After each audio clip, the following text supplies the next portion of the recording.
You can just set it to none if you don't necessarily want a specific overlay music on that, and then theme, it doesn't really matter. So I'll hit done here, and you can see that it will loop this video over and over and over. And here I need to select one specific video, and then I'll do the slideshow. It selected more than one videos here, and then I'll make sure it's repeated. So now I'll be able to watch this specific video over and over and over.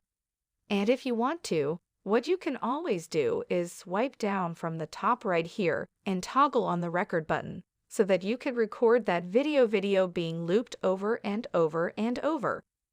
If you wanted to share it with a friend or on a social media that this video is being looped, and you can always, of course, tap on the options at the bottom right here and change the theme if you want it to show in a different push theme or different theme in the transition between those videos as it loops over and over and over.